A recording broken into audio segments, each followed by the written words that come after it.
Welcome to all learners. Today's session, it is mostly dealing with the course BES-121 Childhood and Growing Up. This course is a part of Bachelor of Education program. Let I introduce myself, Dr. Elizabeth Kuruvilla from School of Education. This course is particularly dealing with the studying of childhood, children and adolescents. All of you know that there are different experiences that children have during their childhood stage. Why to say more? Because all of us have gone through the different stages of development and all of us have different types of experiences. This course specifically addresses one question: do childhood experience will be the same for all culture and societies? Let me see the different blocks of this course. This course consists of 3 blocks. Block 1 consists of understanding childhood and adolescence. And in this course, the first unit, it deals with understanding the concept of childhood. This unit, it details about the concept of childhood and adolescence, and in unit 2, it deals with the socialization and the diverse context of development. You know that children are rearing up in diverse context. As teachers, you must be aware about the diverse context of children. And unit 3, it deals with the different types of socializations that took place at micro, meso and macro levels. Block 2 consists of 4 units which centered around the theme growing up, infancy to adulthood.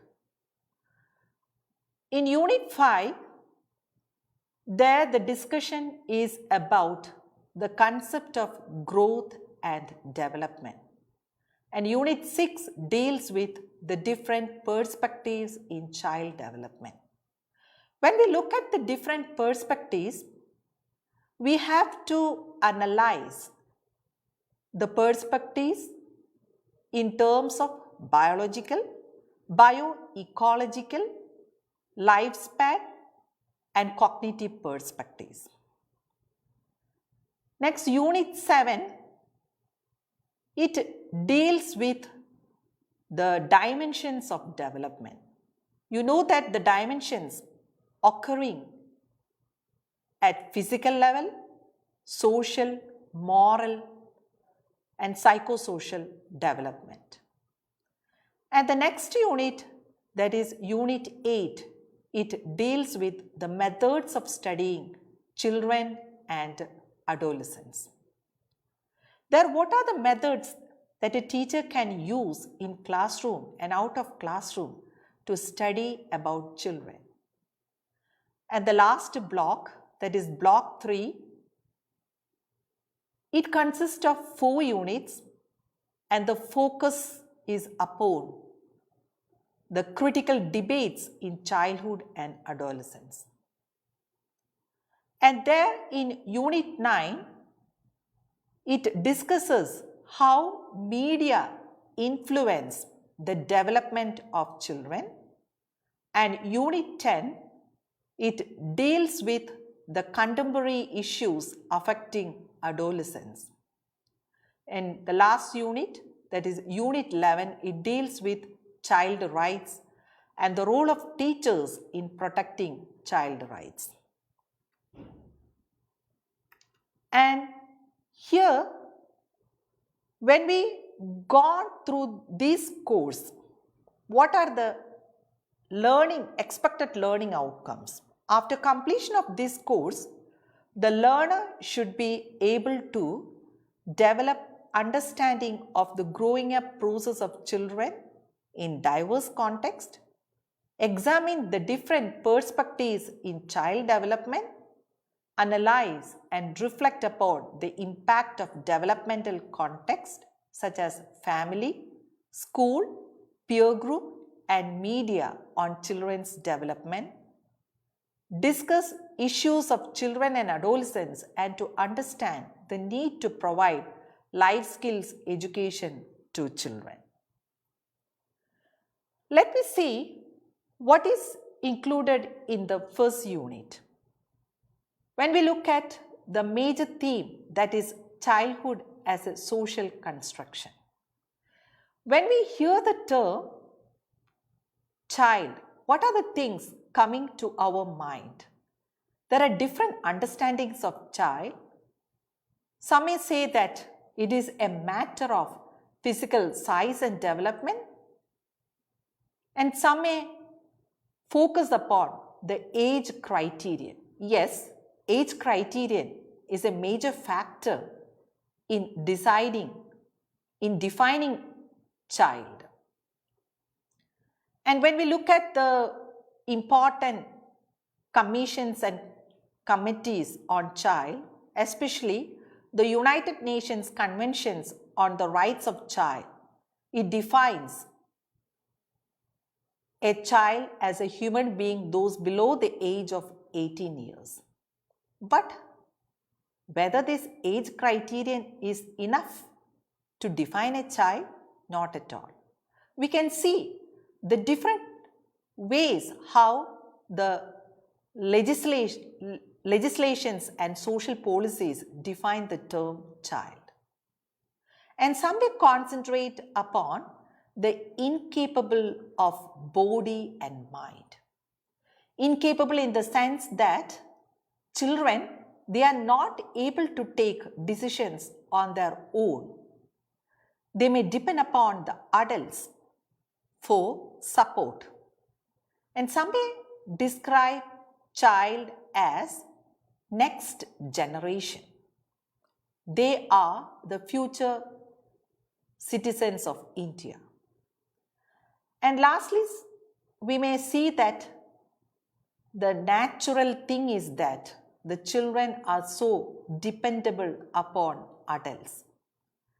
That is the way how different people view children. And what is the importance of this social construction? We are mainly focusing upon how childhood is perceived as a social construction. A social construct is a concept created by society, such as the meanings given to certain words and gestures. And we can say that this social construction, it focuses on the nature and the understandings society gives to child. And let me see the perception of childhood, how childhood is perceived in cross-cultural view and historical view. First, let me see these cross-cultural differences in childhood. When we look at the cross-cultural differences, Ruth Benedict has viewed childhood in pre-industrial societies in three ways. The first one, that is more responsibility at an earlier age. Here, the children has to do a lot of works, and they were engaged in domestic work. The second thing is that there is less value placed on obedience to adult authority. There, the parents want to earn respect from the child. And the next one, that is sexual behavior, is viewed differently. There are some societies that tolerate the sexual behavior of children. Next, when we look at the historical differences in childhood, there comes the main writings of Philip Erwies. He suggested that the notion of childhood did not emerge until the 16th and 17th centuries. He conceived childhood as a stage which is unknown to the medieval till the end of the Middle Ages. And secondly, children were considered as an economic asset within the family. And this idea can be linked to Parsons' functional theory.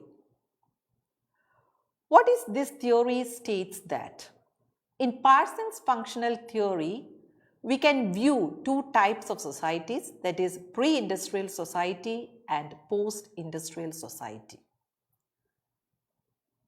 Here, the family is fit according to the functions needed in society.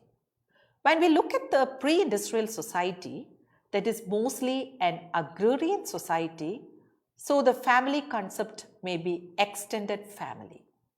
But in the post-industrial society, the main emphasis is upon the nuclear family, where the parents, they have to go abroad or out of their houses in search of jobs. So this idea, that is children were considered as an economic asset within the family, it has a link to Parsons' functional fit theory. And more than that, we can see that child labor were common during that age. And the third fact that is stressed by Philip Erwies is that the lack of emotional bonds between children and parents. That is because there is huge rate of child deaths during that time.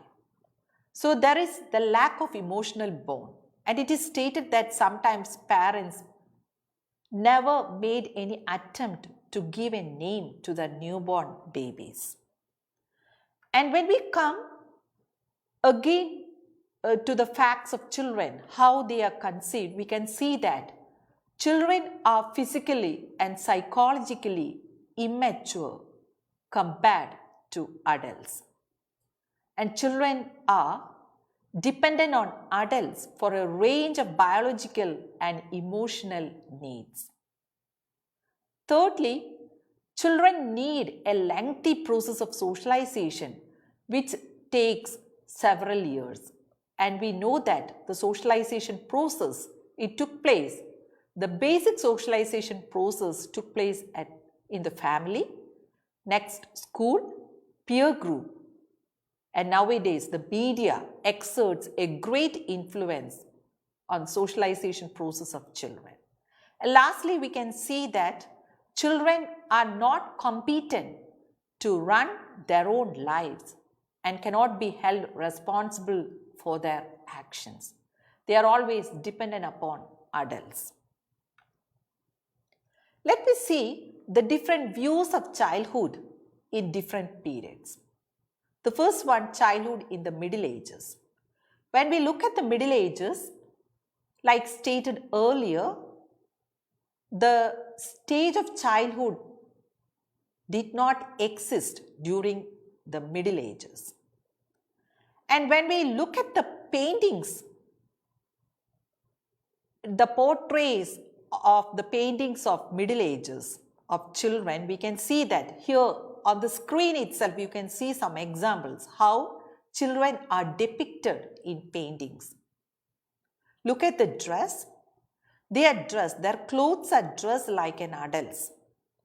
Their body language and their expressions, they are like adult body language and adult expressions.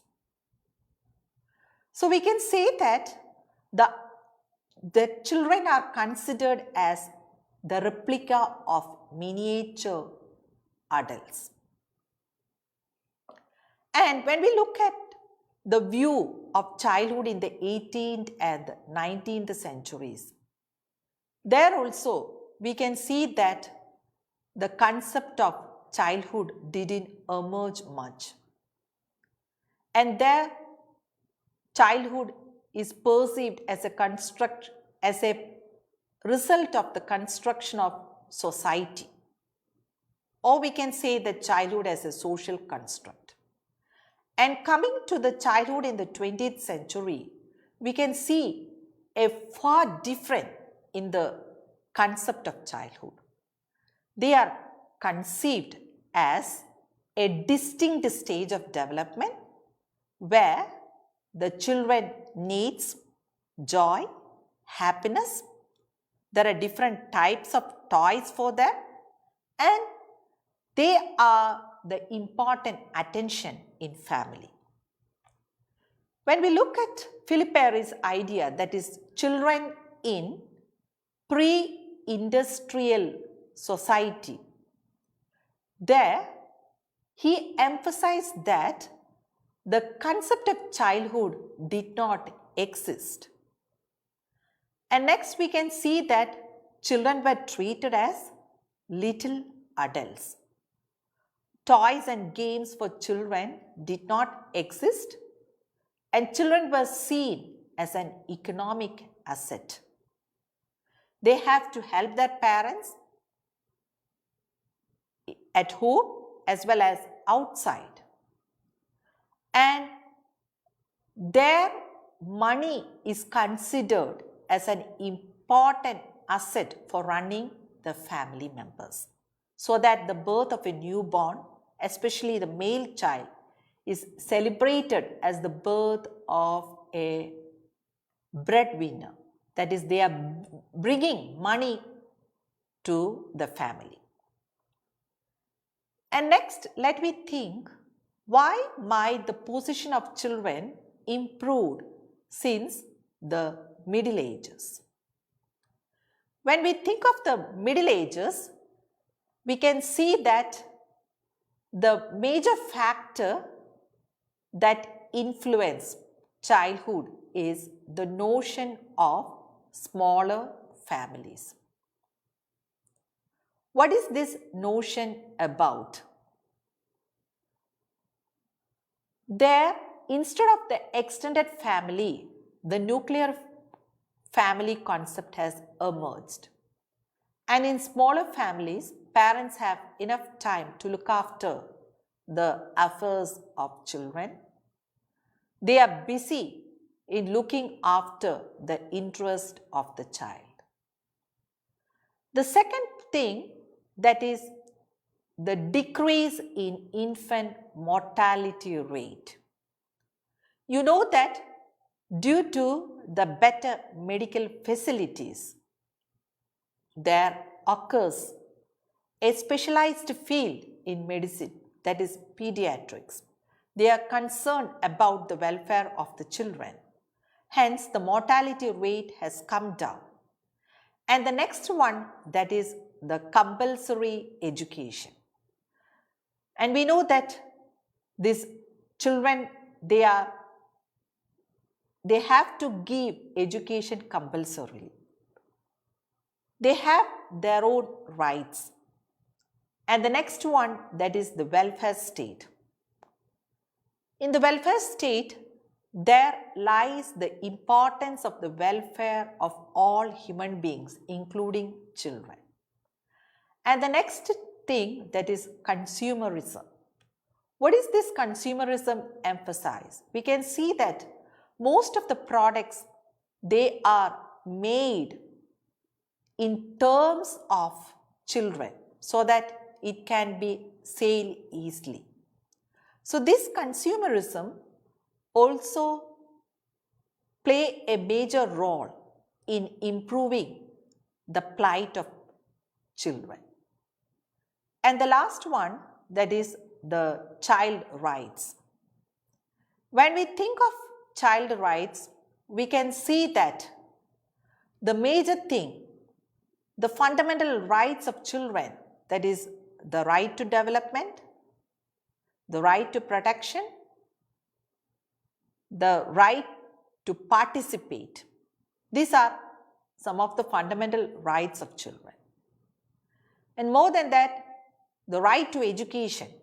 They have given a powerful voice to the experience of children so that they have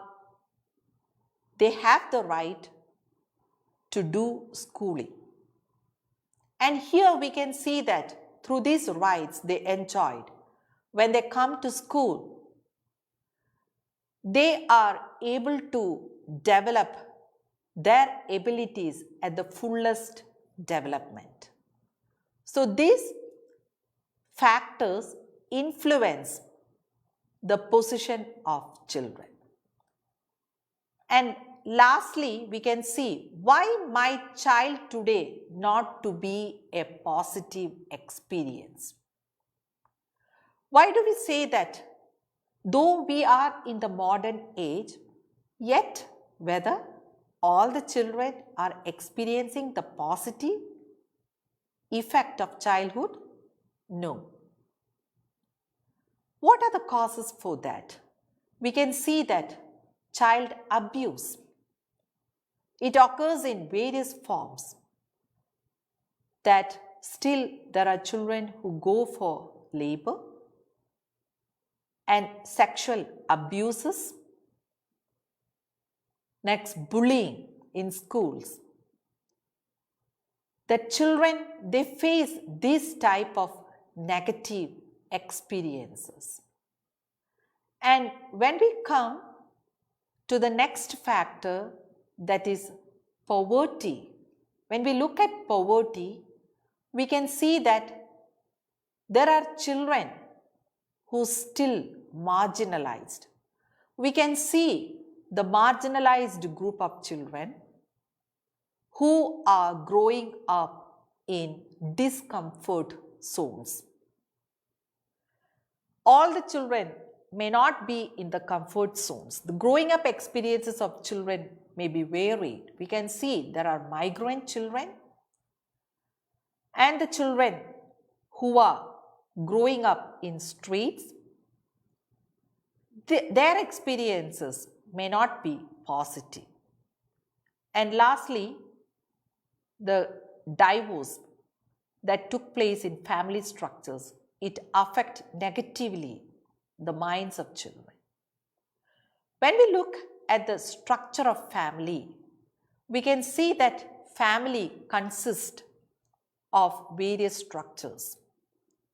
We can see a move from the traditional family to a single parent family, commuter families, cohabited households.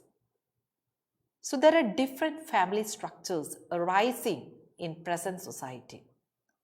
When we think of this single parent family, the children who are brought up by single parent, they may not be getting the affection of either father or mother. So there is something lacking in the minds of children. And when we come to these commuter families, due to jobs, the father may be away or mother may be away from home. There also, children are not getting the emotional bonds from both father and mother. And next, about the cohabitation, it means before marriage, the couples are living together. And the children they are born, mostly they were conceived as in a hesitant way. Are they getting the positive experience in this cohabited family structure? We have to think on that.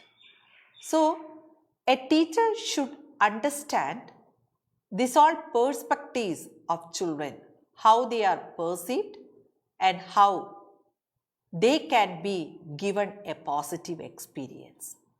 So this is all about in the course in today's session that we have dealt.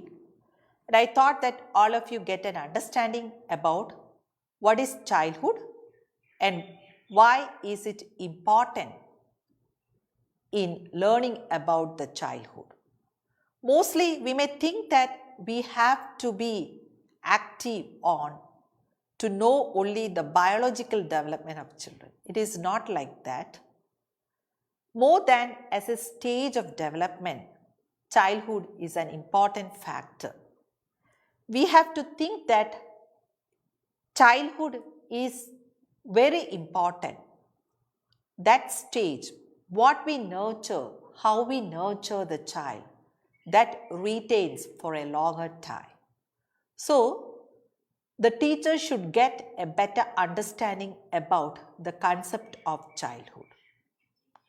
And like that, the children can be treated, and the children, when they come to classrooms, teachers can understand them in a better way. How children can be treated in a better way in a classroom, we have to know, as teachers, we have to know their backgrounds. That is an important thing. So in today's session, we have seen the different blocks that covers this course and how the concept of childhood has emerged and why understanding of childhood is important for a teacher. Thank you for your patient listening. Thank you.